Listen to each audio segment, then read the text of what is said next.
Bienvenidas y bienvenidos una vez más a Aprende en Casa.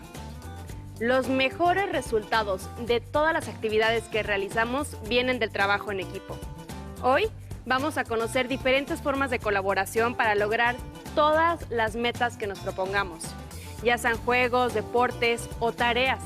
Estas actividades siempre se verán beneficiadas por el trabajo colaborativo. No olvides tus materiales para anotar las preguntas y actividades que se te piden, para que cuando acabe el programa puedas responderlas y hacerlas a tu ritmo. Hoy vamos a ver el tema de la colaboración para lograr metas comunes, ya sea en actividades deportivas, de recreación, así como algunas enseñanzas desde la naturaleza. Para eso seleccionamos los siguientes videos para ti. Llamamos árbol al ramaje que vemos por encima del suelo. Sin embargo, la parte más poderosa de este ser vivo se encuentra bajo tierra, aunque los humanos nos beneficiemos de su copa. Los árboles aumentan nuestra vibración, haciéndonos sentir bien, tanto física como psíquicamente. Si paseamos frecuentemente por los frondosos bosques, podemos llegar incluso a sanar de muchas enfermedades. La doctora Susan Simard, de la Universidad de Columbia Británica, lleva más de 30 años investigando cómo se comunican los árboles. Demostró que aquellos que son de la misma especie interactúan entre ellos y se ayudan a sobrevivir. Susan y su equipo descubrieron que hay una red por debajo del suelo que se extiende por todo el bosque. Un puñado de tierra puede contener kilómetros de diminutos hilos. Estos hilos son micelios, es decir, raíces de hongos que tienen una simbiosis con las raíces de los árboles. Bajo tierra, las raíces se juntan con los hongos. Así, por ejemplo, un árbol envía CO2 hacia abajo y pasa por el sistema de raíces, donde los hongos, que son los mensajeros, envían ese CO2 a otro árbol que lo pueda necesitar. De modo que todos los árboles trabajan unidos, recibiendo y enviando gran cantidad de información y nutrientes, como si todo el bosque fuera un solo individuo. Los árboles son seres muy sociables, que hablan un idioma común. No son competidores con los de su misma especie, por el contrario, se apoyan los unos a los otros, ya que tienen desarrollada una conciencia de grupo muy elevada. Esta teoría también es apoyada por la bióloga Susan Dudley de la Universidad de McMaster, que descubrió que la planta Impatiens pallida, cuando está rodeada de los de su misma especie, dedica menos energía a expandir sus raíces y ocupan poco lugar, pero cuando no lo está, expande sus raíces lo más rápido posible, extendiéndose a un área mayor. Según Susan Simard, los árboles tienen sentimientos y pueden vivir emociones de dolor o miedo.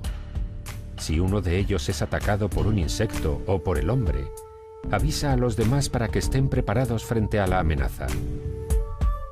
El químico y zoólogo estadounidense David Rhodes infectó un bosque de sauces con unas orugas tóxicas, con la intención de que estos árboles se protegieran de ellas. Para defenderse, el sauce elevó el ácido clorogénico, que es tóxico para las orugas, y éstas murieron.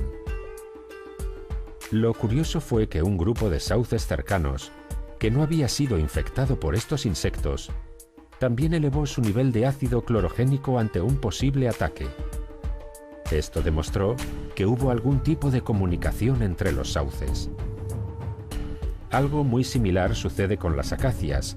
Las jirafas mordisquean sus hojas tan solo un momento y enseguida lo dejan, porque saben que estos árboles, cuando se sienten atacados, generan taninos que son mortales para los herbívoros.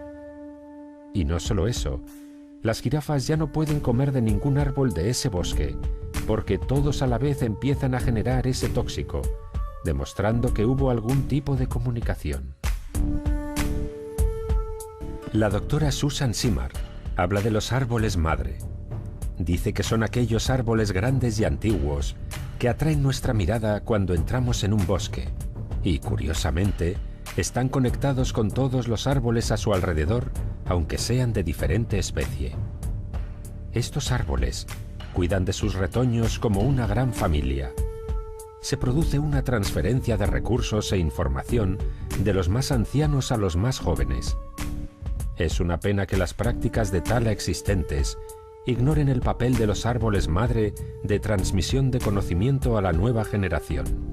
Por otro lado, Stefano Mancuso, profesor de la Universidad de Florencia, es una de las máximas autoridades mundiales en neurobiología vegetal. Creó el Laboratorio Internacional de Neurobiología Vegetal, en el que él y su equipo llevan 10 años investigando. Está convencido de que las plantas son la base de la vida del hombre, porque son la conexión entre el sol y la tierra. La energía solar que nos llega es atrapada por las plantas, y éstas consiguen transformarla en energía química, en azúcar, que es lo que los seres humanos necesitamos para poder vivir. Sin las plantas, nosotros no tendríamos energía, por lo que no podríamos vivir. Tras muchas investigaciones, se ha podido saber que las plantas duermen, al igual que los animales, tienen un ciclo activo durante el día y descansan por la noche. Además, se están comunicando continuamente entre ellas a través de moléculas volátiles. Así, cuando olemos el perfume de una flor, estamos oliendo un mensaje que la flor está enviando a los insectos, o bien envía información a otras flores si se siente amenazada. Este doctor y su equipo llegaron a comprobar que las plantas perciben parámetros físicos y químicos que los animales no aprecian. Otra investigadora revolucionaria en este campo es la doctora Mónica Gagliano, del Centro de Biología Evolutiva de la Universidad de Western Australia. Esta doctora, junto a Stefano Mancuso y el nanobiólogo Daniel Robert, habla de la comunicación entre los vegetales y de los sonidos que emiten las raíces del maíz. Los seres humanos no oímos a las plantas porque se comunican con infrasonidos. Las frecuencias son muy bajas, pero que no los oigamos no quiere decir que esos sonidos no existan. Según estos investigadores, los vegetales tienen sensores auditivos, aunque estos son distintos a los oídos humanos o al de los animales. La membrana de las células vegetales reacciona a la vibración, de una forma muy similar a nuestras células humanas. Otro curioso experimento lo hizo en 1966 Cliff Baxter, un agente de la CIA experto en la famosa máquina de la verdad o polígrafo. Se le ocurrió conectar el aparato a la hoja de una planta de su oficina y, para su asombro, Baxter vio que en el polígrafo apareció una línea recta, algo que él conocía bien de sus muchos interrogatorios. Pero el polígrafo no registraba nada más que eso, una inactiva línea recta. Baxter se empezó a preguntar cómo podría hacer reaccionar a la planta. ¿Tendría sentimientos? Pensó que las personas muestran esas reacciones en el polígrafo cuando se sienten amenazadas. Entonces se le ocurrió quemar una hoja de la planta, y justo en ese momento, el instrumento de registro dibujó una curva muy acusada. Eran las 3 de la madrugada, no había tocado a la planta, ni siquiera se había movido, tan solo había pensado en quemarla. ¿Acaso la planta podía leer su mente y por eso se sintió amenazada? La sabiduría de los árboles y las plantas son conocidos por los chamanes de todo el mundo, que dicen hablar con ellos, porque son los árboles y las plantas quienes les indican cuáles de ellas pueden curar determinada enfermedad. Ya en el siglo IV a.C., el científico griego Aristóteles atribuyó alma a las plantas, aunque no creía que tuvieran sensibilidad. Por otra parte, Hipócrates, el padre de la medicina, aconsejaba a sus discípulos hablar con las plantas, porque decía que eran ellas las que tenían el conocimiento de la curación. Mucho tiempo después, ya en el siglo XVIII, el sueco Carlos Linneo, considerado el precursor de la botánica moderna, afirmó que los vegetales eran como los animales, solo que sin movilidad. Pero a principios del siglo XX, el vienés Raoul Heinrich Francé fue mucho más allá al afirmar que las plantas se mueven tanto como los animales, pero a una velocidad muchísimo menor. Según un curioso experimento realizado por la Real Sociedad de Horticultura de Londres, hablar a las plantas hace que crezcan más rápidamente, especialmente si son mujeres. Actualmente, varios estudios han demostrado que los pacientes recién operados que veían árboles desde sus ventanas sanaban más rápidamente y tenían menos complicaciones que aquellos que no los veían. También está demostrado que los niños con trastorno por déficit de atención e hiperactividad mejoran cuando tienen acceso a la naturaleza. Se ha podido comprobar que los vecindarios y hogares que no tienen plantas o árboles tienen mayor violencia dentro y fuera del hogar que los vecindarios más verdes. Creen que puede ser porque los árboles y las plantas ayudan a reducir el nivel de temor. Es cierto que los árboles necesitan de nuestro cuidado, pero nosotros, los humanos, necesitamos muchísimo más de su contacto para poder aumentar las vibraciones y reconectarnos de nuevo con nuestro hermoso planeta. Y sobre todo ahora que nos encontramos en un momento clave para toda la humanidad.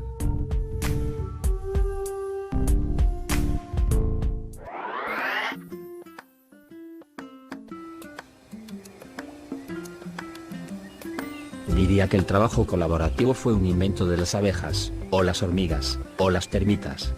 Hace millones de años, y les ha ido tan bien que no han tenido que modificar sus perfectas sociedades ni evolucionar hacia otros comportamientos individualistas. Toman decisiones que siempre benefician al grupo. En su mundo lo importante es la comunidad, incluso pueden llegar a sacrificar sus vidas para que la comunidad siga viva. Su inteligencia y comportamiento individual es muy pobre, sin embargo en comunidad son capaces de construir catedrales. La vida diaria de las abejas nos enseña con su ejemplo a trabajar por el bien común, a convivir en sociedad, a respetar las leyes naturales y el medio ambiente. Las abejas pertenecen a un grupo de insectos que se conocen como himenópteros. Este es uno de los grupos más grandes de insectos. Se conocen alrededor de 3000 especies. Las abejas viven en grandes sociedades llamadas colonias y perfectamente organizadas, donde cada abeja realiza una función determinada de acuerdo a su edad y desarrollo físico. En ella podemos ver que existen 3 tipos de abejas que son obrera. Son abejas hembra más pequeñas que la reina, poseen unas glándulas que les permite alimentar a las larvas y construir la colmena. Reina, existe solo una reina por colmena. Tiene el abdomen más grande que las obreras, su aparato bucal más reducido, sus antenas más cortas. Zángano. Son abejas macho y nacen de huevos no fertilizados. Solo hay unos cientos de ellos en la colmena. La colmena es el recinto de madera o de algún otro material que sirve de habitación a las abejas. En su interior, las abejas construyen panales conformados por cientos de celdas en forma de hexágonos regulares. Al tener esta forma, no quedan huecos entre una celda y otra. Las celdas son hechas de cera. En ellas se almacena miel, polen, huevos y larvas. Conscientes de que para sobrevivir a las constantes dificultades del entorno, la única manera de conseguirlo es uniendo fuerzas hacia un fin común, que predomine sobre los objetivos individuales de cada miembro de la especie. Las abejas son lo suficientemente sabias como para lograr trabajar eficientemente en un sistema social en el que los beneficios del trabajo de la comunidad superan con creces a los de la suma de las partes. Basamos su eficacia del trabajo colaborativo en 5 criterios básicos. Organización. La colmena tiene una estructura clara y entendida por todos sus miembros. Las abejas viven juntas por un largo periodo de tiempo, en estrecha proximidad y trabajan bien en conjunto. Miembros. En la colmena hay 3 tipos de abejas, cada uno con funciones diferentes. Cada tipo se adapta a su trabajo particular. Los diferentes individuos se aceptan y se aprecian, están calificados y experimentados y por lo tanto tienen algo que ofrecer al equipo. División del trabajo. Hay una clara división del trabajo en la colmena, pero ninguna abeja está obligada a trabajar, lo hacen de buen grado. Las obreras aseguran que la colmena tenga todos los recursos prácticos que necesita para su funcionamiento y ellas cambian de tareas y responsabilidades según su sexo, especialización y edad. Apoyo entre los miembros del equipo. Las obreras alimentan a las larvas, los miembros más débiles, y también atacan si ven en peligro la seguridad de la colmena, sacrificando sus vidas si es necesario. Comunicación y diversión. Cada vez que las obreras regresan de sus expediciones requieren una reunión para dar cuenta del éxito de su viaje. Digamos entonces que el trabajo colaborativo es aquel en el cual un grupo de personas intervienen aportando sus ideas y conocimientos con el objetivo de lograr una meta común.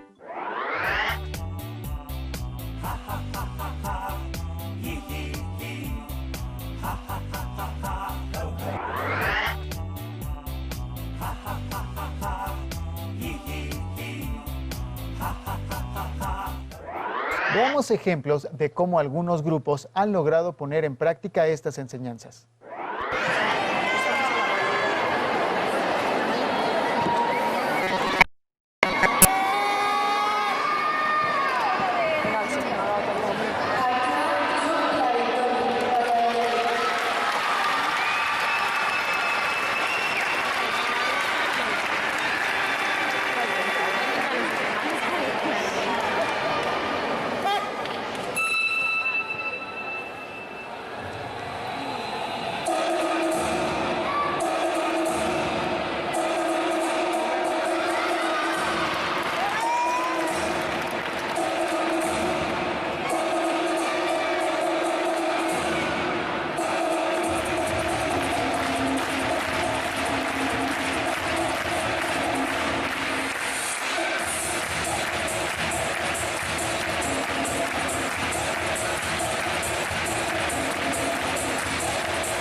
Bien, ¿qué te parecieron estos videos?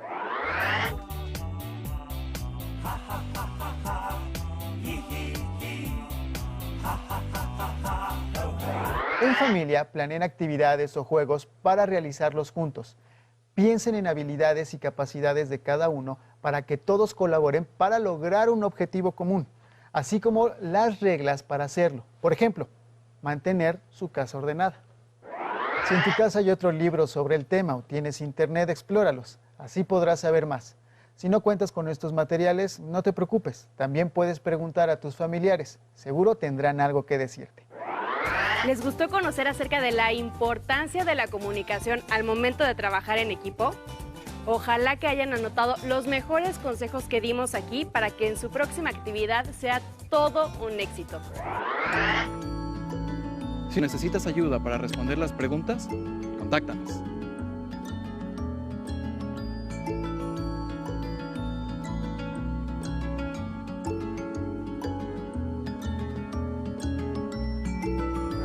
También puedes encontrar los libros de texto en la página conalitec.sep.gov.mx. Si quieres volver a ver los programas de Aprende en Casa, los puedes encontrar en la siguiente liga: aprendeencasa.sep.gov.mx. Yo ya me despido, pero nos vemos pronto de nuevo aquí en Aprende en Casa. Y diviértanse.